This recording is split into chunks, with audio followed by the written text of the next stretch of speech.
بتائیں آج کتنواں دن ہے؟ اب تو یقین مانیے یہ بھی بھول جاتا ہے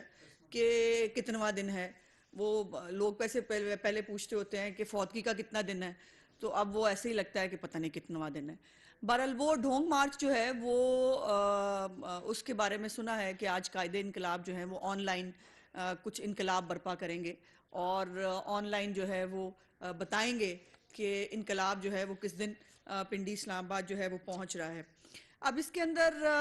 ایک دو باتیں بڑی امپورٹنٹ ہیں جو اس ڈھونگ مارچ کے حوالے سے سامنے آ رہی ہیں، جس میں خاص طور پر جو واقعہ ہوا فائرنگ کا عمران خان صاحب کے اوپر، جس کے اوپر ہمیں جو ہے وہ پتہ چلا کہ ایک گولی لگی ہے، پھر دو گولیاں لگی تھیں، پھر تین لگیں، پھر چار لگیں، اور پھر جو ہے وہ الٹیمیٹلی بتایا گیا کہ جی گولیاں نہیں تھیں، وہ فریگمنٹس تھے. اور آج بھی وہ فریگمنٹس ٹکڑوں کو کہتے ہیں، اور آج بھی جو فریگمنٹس ہیں وہ گولیاں کر کے بیچے جا رہے ہیں. اور وہ بیچتے بیچتے جو ہے عمران خان صاحب کی چند ٹکڑے لگنا جو ہے وہ واویلا ہے. اس کے اوپر بڑا ظلم ہو گیا، جی بڑا یہ ہو گیا، بڑا وہ ہو گیا. لیکن اس فائرنگ کے نتیجے میں جو ہے وہ یا چند لوگوں کو، میں نے آپ کو پچھلی دفعہ بھی پوری ایف آئی آر جو انہوں نے یہ چاہتے ہیں درج کروانے کے لیے، وہ ایف آئی آر بھی پڑھ کے سنائی، جس میں تمام لوگوں کو ٹانگوں پہ، پیروں پہ، ادھر ادھر جو ہے وہ گولیاں لگی تھیں. اس میں ایک شخص تھا جس کا نام ہے معظم. اس معظم کو جو ہے وہ سر پر گولی لگی، اور وہ گولی جو ہے وہ اب پوسٹ مارٹم رپورٹ جو ہے وہ بھی سامنے آ گئی ہے، اور اس پوسٹ مارٹم رپورٹ کے مطابق معظم کو جو ہے وہ اوپر سے جو ہے نیچے گولی آئی ہے، اور اس کو بڑے بور کی گولی جو ہے وہ لگی ہے. وہ جو نوید کے ہاتھ میں پسٹل تھا جس کی فریگمنٹس اور ٹکڑے عمران خان صاحب کو لگے تھے، وہ اس میں سے نہیں تھا. اور اوپر سے نیچے گولی کا مطلب یہ ہے کہ عمران خان صاحب کے کنٹینر سے کوئی فائر ہوا جو معظم کو لگا. اب اس کے اوپر سوال یہ پیدا ہوتا ہے کہ جو ایف آئی آر کاٹی گئی ہے، اس ایف آئی آر کے اندر بھی یہ لکھا گیا ہے کہ ملزم نوید کی گولی سے جو ہے وہ معظم جو ہے وہ جاں بحق ہوا ہے. لیکن یہ بات اب سامنے آ رہی ہے، یہ اٹ سیلف اب میں سمجھتی ہوں کہ پولیس اور جو حکومت پنجاب ہے، جو پوری طرح عمران خان صاحب کے اس ڈھونگ اور ڈرامے کو جو ہے وہ سپورٹ کر رہی ہے. اس کو یہ بات اب سامنے آنے کے بعد، پوسٹ مارٹم رپورٹ کے بعد، اب کیا امر مانے ہے کہ وہ گارڈ اور وہ اسلحہ جس سے یہ گولی چلائی گئی، وہ ابھی تک پولیس نے اس کو جو ہے وہ نہ کسی شخص کو حراست میں لیا ہے عمران خان کے گارڈ کو، اور نہ ہی جو ہے وہ کوئی اسلحہ اس حوالے سے جو ہے وہ قبضے میں لیا گیا ہے. اور یہ بڑی امپورٹنٹ بات ہے چونکہ اس سے ایک شخص کی ہلاکت ہوئی ہے. اور وہ اس کو ہر خون کو بھول جائیں، صدف نعیم کا خون ہے اس کو بھول جائیں، وہ بچہ جو ایک آدمی تھا حسن صاحب ان کو بھول جائیں، وہ بچہ جو ٹکر لگنے سے مرا اس کو بھول جائیں، معظم کو بھول جائیں، صرف عمران خان کی 4 گولیوں کے ٹکڑوں کو یاد رکھیں. یہ کہاں کا اصول ہے؟ یہ کہاں کا طریقہ کار ہے کہ عمران خان کی سیاست کے لیے خون کی بلی چڑھائیے؟ یہ دیوتا ہیں، یہ دیوتا جو ہے یہ خون کی بلی مانگتا ہے، اور اس دیوتا کی جو ہے وہ شان میں خون کی بلی چڑھائی جائے، اور وہ لاشیں جو ہیں وہ اس کو دی جائے، اور پھر اس لاشوں کا حساب کتاب بھی نہیں ہے. اور جو ہے وہ نہ اس کے اوپر ایف آئی آر ہوگی، ظاہر ایف آئی آر نہیں ہوگی تو اس کے اوپر کارروائی بھی نہیں ہوگی، اور جو ہے وہ کوئی بندہ اس کے بارے میں بات بھی نہیں کرتا. یہ بڑی تکلیف دہ بات ہے. عمران خان صاحب کو اللہ تعالیٰ جلد از جلد صحت عطا فرمائے تاکہ وہ آن لائن انقلاب کی بجائے وہ جو ہے وہ انقلاب لے کے آئے. بائی دا وے وہ بھی آپ نے دیکھا کہ عمران خان صاحب کی یادداشت کھوئی ہوئی تھی. میں نے تو اس دن بھی کہا وہ گجنی بنے ہوئے تھے، ان کو یاد ہی نہیں تھا کہ امریکہ سپر پاور ہے. اب ان کو اچانک انٹرویو کے دوران یاد آیا ہے کہ امریکہ سپر پاور ہے اور سپر پاور سے ان کو نہیں لڑنا ہے. کل تک وہ جو ہے وہ پوری قوم کو یہ بتا رہے تھے کہ سپر پاور صرف اللہ تعالیٰ کی ذات ہوتی ہے اور تو کوئی سپر پاور ہوتا نہیں، اور ہم نے امریکہ کے ساتھ لڑنا ہے. آج عمران خان صاحب جو ہیں ان کو تازہ تازہ پتہ چلا ہے کہ امریکہ، ابھی میرا خیال ہے شاید ہوا ہی امریکہ 2 دن پہلے جو ہے سپر پاور ہوا ہے، جو عمران خان کو پتہ چلا. اور ساتھ ہی میں ان کو اس غلطی کا بھی احساس ہو گیا کہ روس جانا ان کی بہت بڑی غلطی تھی. اور یہ غلطیاں جو ہیں جس کے اوپر انہوں نے پورا حقیقی آزادی کا ایک نیریٹو رکھا. اب میرا سوال یہ ہے کہ بھائی اسلام آباد کیا کرنے جا رہے ہو؟ کون سی حقیقی آزادی؟ اب خدا کا واسطہ ہے، شرمندگی، کہیں تو تم لوگوں کو شرم آ جائے، اب حقیقی آزادی کا نام ہی بدل دو. اب کس سے آزادی لینے جا رہے ہیں یہ؟ اور کون سی حقیقی آزادی؟ حقیقی آزادی تو آپ نے ڈبے میں پیک کر کے بھجوا دی، اور آپ نے بتا دیا کہ امریکہ سپر پاور ہے اور اس کے ساتھ آپ کو لڑنا نہیں ہے. تو پھر حقیقی آزادی کا ڈھونگ کرنے کی ضرورت کیا ہے؟ اور یہ حقیقی آزادی جو ہے، اس کے اوپر جو انویسٹمنٹ عمران خان صاحب کے اس پالیٹکس کے اس آخری جو میں نے کہا کہ جوئے کو آگے لے جانے کے لیے جو انویسٹمنٹ ہو رہی ہے، یہ وہی انویسٹمنٹ ہے جو عمران خان صاحب نے ہمارے جو سرٹیفائیڈ صادق اور امین بنا پھر رہا تھا، اس نے جو ہے وہ جو ڈکیتیاں کی. توشہ خانہ کو میں عام آدمی کو بتانا چاہتی ہوں کہ توشہ خانہ پچھلے جو دور حکومت ہے ریاست مدینہ، جس کی عمران خان بات کرتے کرتے تھکتے نہیں ہیں، وہ ریاست مدینہ میں توشہ خانہ کو بیت المال کہا جاتا تھا. اور بیت المال کے آپ کو یاد ہے عمران خان صاحب حضرت عمر فاروق کی اگزامپلز دے کے حکومت میں آئے تھے. وہ بتایا کرتے تھے چادر کا سوال ہوگا. آج عمران خان سے گھڑیوں کا سوال ہو رہا ہے، گھڑیوں کے پورے سیٹ کا سوال ہو رہا ہے. اور اب گھڑی نہیں ہے، پتہ نہیں کتنی 3-4 گھڑی ہیں. اور عمران خان صاحب کی اقتدار کی گھڑی سے ضلالت کی گھڑی تک کا سفر آپ دیکھ رہے ہیں کہ اس آدمی نے کس حد تک، اس آدمی نے جو اپنے آپ کو سرٹیفائیڈ صادق اور امین ثاقب نثار کی مہربانی کی وجہ سے کہتا تھا. اور اب ڈرامہ اور پلاٹ پھر وہی ہے، بالکل ایگزیکٹلی وہی سٹوری ہے جو سٹوری بنی گالا کے فیک این او سی کے ساتھ چلائی گئی تھی. آپ کو یاد ہونا چاہیے کہ منی ٹریل آئی تھی جمائمہ خان سے وایا راشد خان عمران خان کو، وہ مان لی گئی، اور فیک این او سی جو ہے وہ جمع کرایا گیا اس کی اجازت کے لیے، جس کو بعد میں سپریم کورٹ نے جو ہے وہ غیر قانونی ڈکلیئر کیا، اور صرف 12 لاکھ روپے پہ 300 کنال کا بنی گالا ریگولرائز ہو گیا. اب بالکل اسی کی ایپیسوڈ نمبر 2 ہے. ایپیسوڈ نمبر 2 یہ ہے کہ پہلے جو ہے وہ گھڑی جو ہے وہ فرا بی بی کو دے کے جو ہے وہ دبئی میں بکوائی گئی، اور یہاں پر ایڈوانس میں فیک ایک لیٹر لے لیا گیا ایک چھوٹے سے دکاندار سے، جس نے جو ہے وہ ایک سادے کاغذ کے اوپر اس نے لکھ کے دے دیا. اچھا مزے کی بات یہ ہے، سبزی والا بھی کیا کرتا ہے، سبزی والا کہتا ہے 1 کلو پیاز جو ہے وہ 80 روپے چلے، وہ کہے گا، اور جو ہے وہ کتنے اس نے لیے وہ ساتھ آگے قیمت لگاتا ہے. اس آدمی نے جو رسید بنا کے دی ہے وہ اس سے زیادہ مزہ خیز بات نہیں ہو سکتی. آج کمپیوٹر کے دور میں ہاتھ سے لکھی ہوئی ایک فیک جو رسید ہے اس کو بزے دے کے آپ مان لیں جی کہ عمران خان نے اس کو بیچا تھا. پھر 2 نمبری کیا ہے کہ اسی دن اس کی پیمنٹ ہوتی ہے، توشہ خانہ میں 2 کروڑ روپیہ جمع کرایا جاتا ہے. ہاں یہ بھی عجیب بات ہے جو میری سمجھ سے تو کم از کم باہر ہے، 10 کروڑ روپیہ توشہ خانہ میں اس گھڑی سیٹ کی قیمت لگائی جاتی ہے. ہاں یہ گھڑی صرف ہوتی ہے، گھڑی نہیں ہے، اس گھڑی کے ساتھ 1460 ہیرے لگا ہوا ایک پین ہے، 7.5 کیرٹ کی ایک ہیرے کی انگوٹھی ہے، اور 2.5 کیرٹ کے 2 کف لنگز ہیں. سو یہ ایک پورا بڑا سیٹ ہے جس کو عمران خان صاحب نے، جس کی قیمت 10 کروڑ روپیہ لگوائی، اور اس 10 کروڑ روپے کی قیمت میں 200-250 روپے کا جو ہے وہ ہیرا عمران خان کو پڑا. قسمت والے ہیں بھائی، مطلب ان کو ہیرے بھی 200-250 روپے میں مل جاتے ہیں. اچھا قیمت لگائی ہے 10 کروڑ، لیکن عمران خان نے اس کو 5 کروڑ میں بیچ دیا. اس سے آپ کو کچھ مماثلت نہیں سمجھ میں آتی کہ وہ ایک کوئی آتے نا جب پھر رہے ہوتے ہیں قالین لے کے لوگ، یا وہ تو وہ قالین کی قیمت شروع کرتے ہیں جی 10,000 روپے سے، اس کے بعد 100 روپے میں دے جاتے ہیں. وہ کیوں؟ کیونکہ چور بازاری میں ایسے ہی ہوتا ہے. جب کسی نے چوری کی ہو نا، تو چور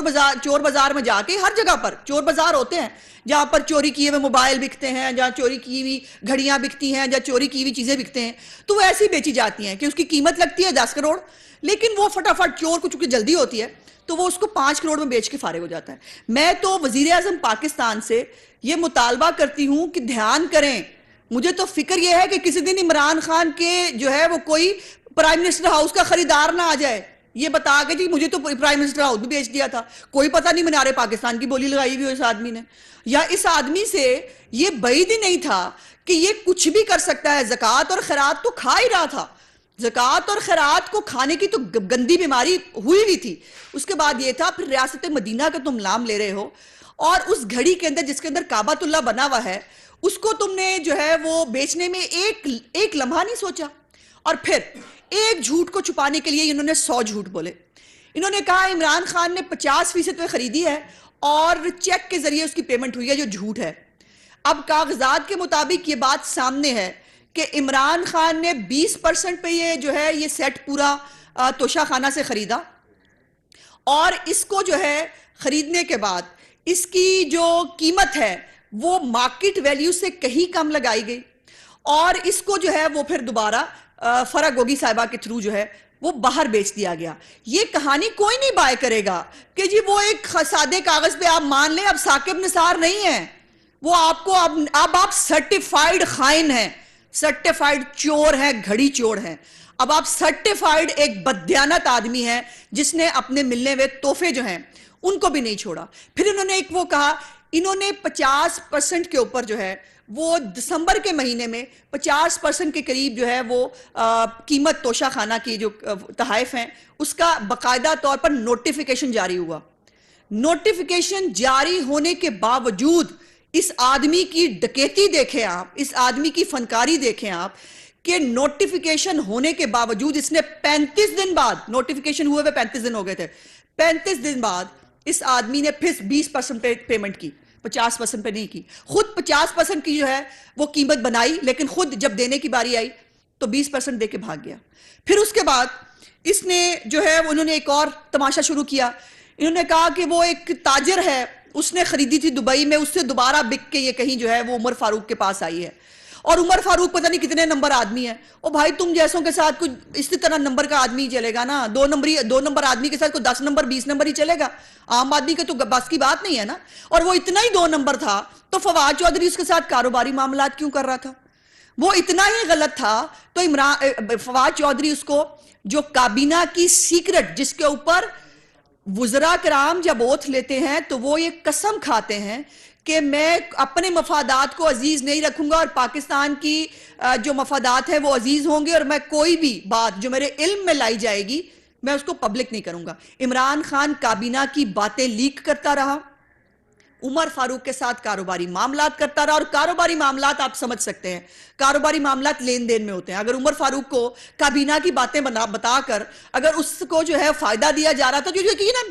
عمر فاروق بھی ان ریٹرن کچھ دے رہا تھا نا، اور فواد چودھری صاحب ہی بتا چکے ہیں کہ there are no free lunches، یہ فواد چودھری نے بتایا تھا، ان کو بھی معلوم ہے کہ there are no free lunches، تو وہ لنچ فری نہیں تھا جو وہ عمر فاروق کے ساتھ وہ کر رہے تھے۔ اور وہ تاجر کی جو ایک سٹوری شروع کی فواد چودھری صاحب نے، زلفی بخاری نے، ان کو لگتا یہ ہے کہ وہ ارسلان بیٹا اور یہ سب کچھ جو ہے وہ اب چل جائے گا، یہ ایسا ہوتا نہیں ہے۔ اب وہ بندہ جو ہے اس نے کہا جی میں نے تو ایک پیروڈی کی ایک کلپ بنایا تھا، وہ پیروڈی کے کلپ کو ہی لے کے چل پڑے، وہ بلی کان لے گئی، وہ کان لے کے بھاگ پڑے پیچھے۔ وہ دیکھیں جی وہ تاجر نے کہا ہے کہ مجھے خریدی تھی، اس نے کہا جھوٹ ہے، میں نے تو پیروڈی کا ایک کلپ بنایا تھا۔ ان کی حالت دیکھیں، یہ اب پیروڈی کلپس کے اوپر آ گئے ہیں اپنی جسٹیفیکیشنز دینے کے لیے، اور یہ بتانے کے لیے کہ عمران خان جو ہے وہ کتنا بڑا چور ہے، عمران خان کتنا بڑا خائن ہے، کتنا بڑا ڈاکو ہے اور ڈکیت ہے۔ دوسروں کو یہ چور ڈاکو کہتا تھکتا نہیں تھا، اور خود کا عالم یہ ہے کہ یہ اتنا بڑا چور اور ڈکیت ہے کہ تحفے جو ملتے ہیں کہ ان کو بھی یہ بیچنے سے دریغ نہیں کرتا، اور پھر ایک نہیں بیچا، میرا خیال ہے کوئی تحفہ اس نے رکھا ہی نہیں پاس، اور اس نے اپنی 70 سال کی اس کی زندگی کے اندر 68 سال میں اتنی کمائی نہیں کی جتنی اس ایک سال وزیر اعظم بنے ہوئے جو 1 سال تھا اس کو، اس کے اندر انہوں نے کمائی کی، اور وہ بھی یہ تحفے بیچ کے۔ اور پھر آخری بات کہ عمران خان نے جو جھوٹ بولا قوم کے ساتھ دوبارہ، اس نے کہا کہ میں نے یہ جو تحفے بیچ کر میں نے بنی گالا کی سڑک بنائی تھی، جو غلط ہے۔ عمران خان نے الیکشن کمیشن کے اندر جو جواب جمع کرایا ہے اس توشہ خانہ کیس کے اندر، اس کے اندر عمران خان نے کہیں پر سڑک بنانے کا کوئی بھی جو ہے وہ پلی نہیں لی، اس نے نہیں کہا میں نے سڑک بنائی ہے، کیونکہ وہ جھوٹ بول رہے تھے، چونکہ یہ سڑک جو ہے بنی گالا کی یہ سی ڈی اے بنا چکی تھی۔ یہ اسلام آباد کے جو ہمارے میئر تھے وہ پہلے ہی اس وقت انہوں نے آ کے بتا دیا تھا کہ یہ جھوٹ بول رہے ہیں، یہ سڑک سی ڈی اے نے بنائی تھی، اسی لیے عمران خان کو پتا چل گیا کہ یہ جھوٹ نہیں بکے گا، تو اس نے یہ جواب جو ہے یہ عوام کو بتانے کے لیے جواب رکھا ہوا ہے، کیونکہ جھوٹ بولنے کی عادت ہے، کیونکہ بددیانت ہے، ایک جھوٹا آدمی ہے۔ لیکن جب کاغذات میں اس کو بتانا تھا اور دکھانا تھا تب اس بات سے بھاگ گیا۔ اس کا مطلب یہ ہے کہ وہ بھی جھوٹ اور فراڈ کہ جی میں نے سڑک بنا، میں بڑا غریب آدمی ہوں، میری قمیض میں موریاں ہوتی ہیں اور میں وہ خالی ڈائری پکڑ کے بھاگ گیا تھا، چلا گیا تھا۔ میں نے تو اس دن بھی کہا تھا کہ پتہ کرے اس کی ڈائری کے اندر بڑے راز ہیں، اس کی ڈائری کے اندر بہت کچھ لکھا ہوا ہے کہ اس نے ڈائری کے اندر جو ہے وہ کس کس کو کتنے کتنے کی بیچی، اور پھر وہ پیاری بیٹی ہماری فرح گوگی بچی، اس بچی کو بدنام کرتے ہیں ہم لوگ مل کے سارے۔ وہ بچی اتنی بچی ہے کہ وہ لیکن کام کچا کوئی نہیں کرتی، وہ بچی اتنی پکی ہے کہ وہ جاتی ہے ٹرانزٹ کے اوپر جو ہے وہ جا کر دبئی میں 3 دن کے لیے رکتی ہے، جا کر وہاں جو ہے وہ یہ سیٹ بیچتی ہے، سیٹ بیچ کر جو ہے وہ پیسے اگلے مہینے عمران خان، میں یہ بالکل بڑے وثوق سے کہہ رہی ہوں، عمران خان نے جو 2019 کے اندر ٹیکس ایمنسٹی سکیم جاری کی تھی، وہ صرف اور صرف اپنے وہ پیسے وائٹ کرنے کے لیے، تاکہ فرح گوگی جو ہے جو پیسے اس نے دبئی میں ریسیو کر لیے تھے وہ پیسے وہ وائٹ کرانے کے لیے ٹیکس، صرف فرح گوگی کی وہ پیسے جو اس نے عمران خان کے نام پہ لیے ہوئے تھے اس کے لیے ٹیکس ایمنسٹی سکیم جاری کی گئی، اور اس کے اندر فرح گوگی بس صاحبہ نے بڑے آرام سے کنوینینٹلی انہوں نے ٹیکس ایمنسٹی لی، وہ پیسے جو ہیں وہ وائٹ کیے اور آج سارے پھر معزز ہو گئے۔ دوسروں کو چور ڈاکو کہنے والے جو ہیں، جو اتنے بڑے ڈکیت ہیں، وہ معزز ہو گئے ہیں چونکہ ٹیکس ایمنسٹی لے کر وہ پیسے انہوں نے وائٹ کر لیے۔ سو یہ باتیں اتنی سمپل اور سادہ نہیں ہیں، اور میں نے میڈیا کے اندر ہی دیکھا کہ شاید نیب نے بھی اس کے اوپر جو ہے وہ تحقیقات شروع کر دی ہے۔ سو مجھے امید ہے کہ قانون کے مطابق جو ہے اس کے اوپر کیس جو ہے وہ چلایا جائے گا، کیونکہ ہم کسی کو سیاسی انتقام کا نشانہ بنانے والے لسٹیں بھیجنے والوں میں سے نہیں ہیں کہ فلانی لسٹ بھیجو، اس کو اٹھا لو، مجھے یہ اچھا نہیں لگتا، فلانی لسٹ بھیجو، ہمارا ایسا کوئی معاملہ نہیں۔ لیکن عمران خان صاحب جو کرتوت آپ نے فرمائے ہیں، جو ڈکیتیاں اور چوریاں آپ نے کی ہیں، اس کا جواب آپ کو ضرور دینا ہوگا۔ Thank you. رہنما مسلم لیگ نون عظمیٰ بخاری نیوز کانفرنس کر رہی تھی لاہور میں، انہوں نے کہا کہ عمران خان صاحب کو محض گولیوں کے چند ٹکڑے لگے ہیں، لانگ مارچ میں گولی لگنے سے جاں بحق ہونے والے معظم کی بھی پوسٹ مارٹم رپورٹ آ چکی ہے،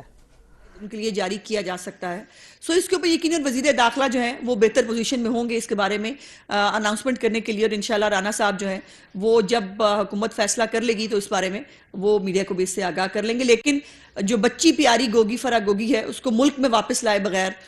اس مسئلے کا حل نہیں ہوتا، اور یہ عجیب بات ہے اور بڑی جو ہے وہ مزے کی بات ہے کہ جدھر چوری آئے گی عمران خان کی ادھر فرح گوگی بچی کا نام ضرور آتا ہے بیچ میں۔ یہ بتائیں میڈم عظمیٰ کہ آج جو ہے وہ اتنے سارے کیسز ہیں، روز ایک نیا کیس کھلتا ہے، اور جو ہے وہ القادر ٹرسٹ سے لے کے اگر آپ چلتے جائیں توشہ خانہ تک بے شمار کیس کھلتے ہیں،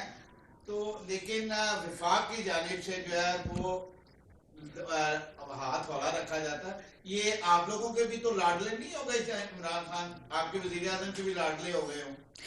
نہیں، وہ جن کے لاڈلے تھے آج کل پتہ نہیں ان کے بھی لاڈلے ہیں کہ نہیں، ہمارے لاڈلے انہوں نے کیا ہونا ہے۔ لیکن یہ دیکھیے نا، جو لوگ یہ بھی کہتے ہیں کہ دیکھیں نا جی صرف گھڑی نکال کے لے آئے، صرف گھڑی کی بات ہے، وہ میں نے بتایا کہ وہ گھڑی نہیں ہے، وہ ہیروں کی پوری ایک بکسہ ہے، وہ اتنا بڑا بکسہ ہیروں کا بھرا ہوا ہے، وہ ہیروں کے بکسے کی بات ہے، صرف گھڑی کی بات نہیں ہے۔ اور 50 ارب روپے جو عمران خان کے، وہ کہتے ہیں نا میرا تو نظریہ کرپشن تھا اور مجھے اس پہ سپورٹ نہیں کیا گیا، تو وہ سپورٹ آپ کو جب بتا رہے تھے کہ فرح گوگی کے معاملات دیکھیں، وزار صاحب کے معاملات دیکھیں، تب آپ کو وہ لوگ اچھے نہیں لگے جنہوں نے آپ کو بتایا، ان کو آپ نے ٹرانسفر کر دیا، انہوں نے ان کی پوسٹ سے ہٹا دیا۔ تو یہ صرف گھڑی کی بات نہیں ہے، عمران خان کے اوپر منی لانڈرنگ کا الزام ہے۔ میں یاد کرانا چاہتی ہوں کہ عمران خان کے کون کون سے کارنامے ہیں ان لوگوں کے لیے جو کہہ رہے ہیں دیکھیں جی آپ صرف ایک گھڑی کا ایک نکال کے لے آئے ہیں، وہ 3 سال حکومت میں رہا، ہم 30 سال حکومت میں رہے بقول عمران خان کے، اور عمران خان کو سوائے میاں شریف صاحب کے کاروباری معاملات کو ٹٹولنے کے اس کو کچھ نہیں ملا تھا۔ اس کو کہتے ہیں صداقت اور امانت۔ اور عمران خان کی جہاں تک بات ہے، 50 ارب روپے جو باقاعدہ ڈکلیئرڈ، جو این سی اے برطانیہ کی جو ایجنسی ہے، اس نے وہ پیسے پاکستان بھجوائے کہ یہ پاکستان کی لوٹی ہوئی دولت، وہ تھی لوٹی ہوئی دولت، وہ 50 ارب روپے آپ نے بڑی کنوینینٹلی آپ نے جو ہے وہ واپس کر دیے۔ یہ اس کا جواب جو ہے یہ بھی الزام ہے عمران خان کے اوپر۔ پھر عمران خان کے اوپر 462 کنال کی القادر ٹرسٹ کا بھی جو ہے وہ الزام ہے. عمران خان کے اوپر جو ہے وہ منی لانڈرنگ کا، جس کے اوپر فورن فنڈنگ کا، اس کے اوپر بے تحاشا الزامات ہیں. لیکن بھائی سلام ہے ان کی جو ہے وہ ڈٹائی کو، جو کہتے ہیں عمران خان کے اوپر تو کوئی الزام ہی نہیں ہے. عمران خان کے اوپر چھوٹے سے چھوٹا سے لے کر بڑے سے بڑی ڈکیتی تک کا الزام ہے. لیکن جو ہے وہ پھر بھی وہ سمجھتے ہیں کہ عمران خان پہ الزام نہیں ہے، تو پھر بھائی اس کو پتہ نہیں، میں نے تو کہا ہے کہ پتہ کرا لو اس نے منار پاکستان کی بھی سپاری نہ پکڑی ہوئی ہو. میڈم یہ بتائیے گا کہ ایک خبر چل رہی ہے شہباز شریف کو روک کرنے کی ایوان وزیر اعظم کے اندر، تو اس خبر میں کتنی صداقت ہے؟ یہ ارسلان بیٹا اور اس کی ٹیم کی کاروائی ہے. وہ چاہتے ہیں کہ گھڑی چوری اور گھڑی چور کی بات ختم ہو جائے اور ایک نئی ٹرک کی بتی کے مگر جو ہے وہ پوری قوم کو آپ لگا دیں تاکہ گھڑی چوری پہ بات نہ کریں اور اس قسم کی فیک باتیں جو ہے وہ اس پہ بات کی جائے. دیکھیے یہ اس سے مذاق خیز اور چھوٹی اور گھٹیا بات ہو ہی نہیں سکتی کہ آپ یہ اس قسم کی خبریں گھر بیٹھ کے بنائیں. وہ ٹھیک ہے اگر آپ کو تھپڑ پڑا تھا تو اس کا جواب جو ہے وہ یہ تھوڑی ہے کہ اب آپ خبریں بنا کی جو ہے وہ آپ یہ اس کا جواب دیں گے. تھپڑ کھانے کی حرکتیں ہوں تو پھر تھپڑ پڑا کرتے ہیں جو عمران خان کو شاید پڑے تھے، پتہ نہیں، سنا ہے میں نے، مجھے نہیں معلوم کہ پڑے تھے نہیں پڑے تھے. اور میں نے تو اب یہ بھی سنا ہے کہ زمان پارک میں بھی ان کو تھپڑ پڑا ہے کسی سے. اب یہ تھپڑوں تھپڑی والی کیا سٹوری ہے، یہ جو بنا رہے ہیں وہ کر رہے ہیں ان کو پتا ہو. لیکن ہماری ایک ہی سٹوری ہے کہ عمران خان ایک گھڑی چور ہے، عمران خان ایک ڈکیت ہے، عمران خان ایک بددیانت ہے، عمران خان ایک خائن آدمی ہے. Thank you G.